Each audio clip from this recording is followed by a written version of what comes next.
Bom, gente, vamos seguir agora com outro destaque, voltar a falar um pouquinho mais sobre o caso e, é claro, os novos desdobramentos do Banco Master, porque o Supremo Tribunal Federal não descarta o impedimento do ministro Dias Toffoli no julgamento envolvendo o Daniel Worcaro. Após a determinação do ministro André Mendonça, a segunda turma julga no próximo dia 13, a próxima sexta-feira, uma eventual manutenção da prisão do ex-banqueiro. Os magistrados defendem que o gesto de Toffoli seria importante para amenizar o desgaste gerado na Suprema Corte, além de preservar a imagem do ministro.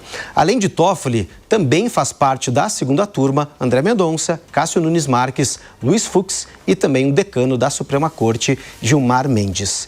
Alan Gani, eu quero começar essa discussão contigo porque se a gente voltar num passado recente, quando o próprio Dias Toffoli acabou se afastando da relatoria, em nenhum momento ele se julgou impedido ou suspeito de participar de futuras votações ou mesmo futuros julgamentos envolvendo, o caso Master, especificamente a sua ligação, sua proximidade com o Daniel Worcaro. E agora, a partir do dia 13, a gente vai ter pelo menos essa primeira prova, essa primeira manifestação. Se Dias Toffoli vai participar desse julgamento em plenário virtual ou se vai pela primeira vez se julgar suspeito. Dependendo da decisão de Dias Toffoli, ele pode, de certa forma, aliviar aquela barra que o STF está carregando ou até mesmo gerar um constrangimento ainda maior. Eu vejo que gera um constrangimento ainda maior, porque agora é uma lambança. Porque, veja, naquela reunião que foi feita a portas fechadas, não só ele disse que ele não era um juiz com impedimento, como os seus pares validaram isso. Não. Tá tudo certo com ele, não tem nenhum impedimento, mas é melhor que ele se afaste. Ora, se não há nenhum impedimento, se não há nenhum conflito de interesse, se não há nenhuma irregularidade, então por que ele se afastou? Essas coisas, elas não conversam. Mas o fato é que ele se afastou com a justificativa de que não havia impedimento validado, inclusive, pelos seus pares de maneira unânime.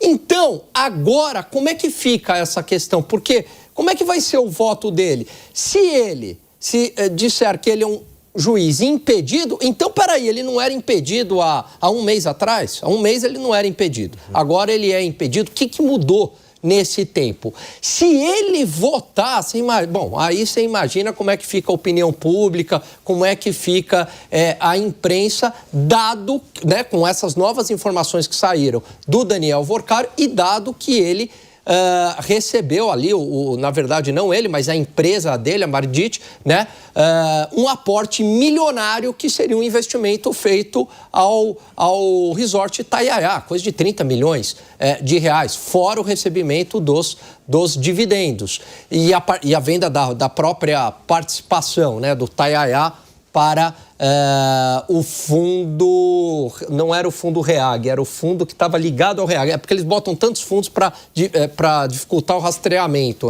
Esqueci o nome do fundo agora, mas era um fundo que o REAG também comprou uma cota. Daqui a pouco eu lembro. Enfim, então, veja, é claro que há um conflito de interesse. Ele teve uma ligação, não só uma ligação que ele aparece no celular do Worcaro, não. Houve uma ligação de dinheiro. E ele, claro, aqui ninguém está fazendo nenhum tipo de acusação, mas tudo isso precisa ser investigado e explicado. Como é que se deu esta relação, essa quantia de dinheiro, para quê, para qual finalidade, foi declarado, não foi? Tudo isso precisa ser explicado. O Piperno, inclusive, chama a atenção, o Gani tocou num dia importante, foi o dia que teve aquela reunião a portas fechadas entre os ministros, depois o diálogo acabou vazando e ficou muito claro esse posicionamento de Dias Toffoli. Não, eu não quero me declarar impedido, eu não sou suspeito de julgar o caso, numa tentativa até mesmo do próprio Supremo Tribunal Federal não gerar uma nulidade das provas para que o caso Master não voltasse a estaca zero. Bom, essa era a estratégia de momento. Agora, novas provas, novos elementos, há uma materialidade, uma robustez muito grande nessa investigação, inclusive com uma certa proximidade envolvendo negócios tanto do Banco Master com a empresa Mardit, que o Dias Toffoli é um dos sócios ao lado dos seus irmãos. Como é que você enxerga essa possibilidade de Dias Toffoli participar desse julgamento, ainda mais no momento extremamente sensível e que a operação ganhou, inclusive, uma dimensão ainda maior? Só um minutinho. Claro. Piperno, é fundo Arlen. Só precisava que era o Reag, comprou cotas do Arlen e o Arlen que fez o negócio com a Maridit, que era a empresa do Dias Toffoli. Perfeito, está respondido. Fala, Piperno. Então, o Zé, no comentário anterior, ele mencionou a questão do vazamento dos dados e tal, e que hoje é algo muito comum aqui no Brasil, infelizmente. Na notícia anterior, o deputado Paulo Pimenta criticava o vazamento dos dados lá da declaração do Lulinha.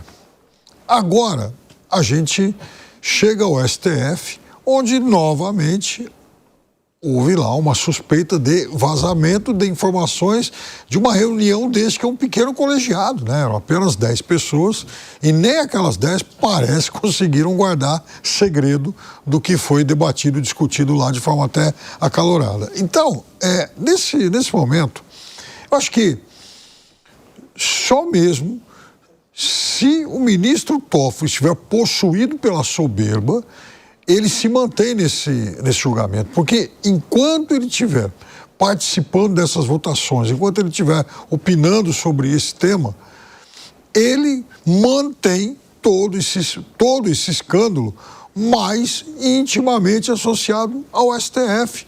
É importante que ele saia de tudo isso. O ministro Toffoli, querendo ou não, sendo ou não culpado de qualquer coisa, o fato é que ele acabou levando o STF para dentro desse tsunami. Eu acho que ele não tem o direito de fazer isso com seus pares e com a imagem da Suprema Corte. Então, o melhor que ele poderia fazer nesse caso é pedir para ficar fora. Bom, gente, 5 horas e 26 minutinhos. Pessoal da rádio, a gente vai fazer um rápido intervalo, mas nosso querido 3 em 1 segue em todas as outras plataformas ao vivo. Ô Zé, deixa eu te ouvir também em relação a isso, porque o que está em jogo não é apenas, como o próprio Piperno falou ali, a moral, o ego do Dias Toffoli, mas também a imagem de toda a instituição, de todo o Poder Judiciário na figura, né, do Poder Supremo, que é a Suprema Corte e o Supremo Tribunal Federal. Seria um bom momento para não gerar esse constrangimento e até mesmo os bombeiros do STF começar a agir para que Dias Toffoli fique afastado? Claro. Olha, essa reunião fechada e depois vazada foi um ato sério, né, de corporativismo. Deveria ser aberta e o Ministério Público teria a obrigação de pedir o afastamento de Dias Toffoli do processo, né? Mas essas mesuras, essas proteções, esse corporativismo é que estraga. Até hoje é praxe, é normal, é cotidiano um ou outro ministro se sentir impedido de decidir sobre processos no Supremo e também na magistratura, né? Ou porque o processo, por um momento ali, ele participou antes de ser ministro, ou porque o escritório dele, ou parente, né? Ou na defesa ou na acusação, ou o réu é amigo, né? Existem várias e várias possibilidades do impedimento. E isso sempre foi muito comum no Supremo e quem toma essa iniciativa é o próprio ministro. Sempre foi assim. Aí o ministro chega na vez dele, olha, não posso julgar, não quero impedir, ele não precisa dar explicações. Sempre foi assim. Nesse caso, agora, presente do Dias Toffoli, né, ele deveria fazer isso, né, para a proteção do Supremo Tribunal Federal, porque haverá o pedido de afastamento dele, né? Alguém vai pedir, ou a defesa ou o Ministério Público vai pedir. E aí, se pedir oficialmente, os ministros terão que decidir. Aí o presidente vai chamar ministro por ministro para fazer o Toffoli passar por um constrangimento de ser julgado pelos colegas. Então, o racional, o mais lógico e a praxe toda era de agora Dias Toffoli dizer, olha, razões pessoais, né, eu não vou participar. Evitaria tudo isso aí, todo esse debate, evitaria de desconfianças, porque um julgamento ele não pode passar por desconfianças. O material mais importante do judiciário é a credibilidade. É quase uma coisa divina, essa credibilidade que envolve o judiciário, né? A hermenêutica, que é a interpretação da lei, é de um poder muito grande, né? Daí, esse poder tem que ser acompanhado de responsabilidade. Então, não pode gerar dúvida e está gerando dúvida. Tanto é que nós estamos aqui discutindo e tendo opiniões, às vezes, até divergentes sobre o assunto. Então, era o momento do ministro Dias Toffoli. Nem estou dizendo que ele está envolvido, não estou dizendo que ele tem culpa, nem nada, né? Mas gerou dúvida, eu acho que o juiz deveria se abster de decidir. Bom, pelo menos Dias Toffoli tem até o dia 13, sem essa sexta, a próxima, para decidir se vai ou não participar do julgamento virtual, em que vai referendar ou não a decisão de André Mendonça pela prisão de Daniel Workar, é claro, dos outros envolvidos no caso do Banco Master.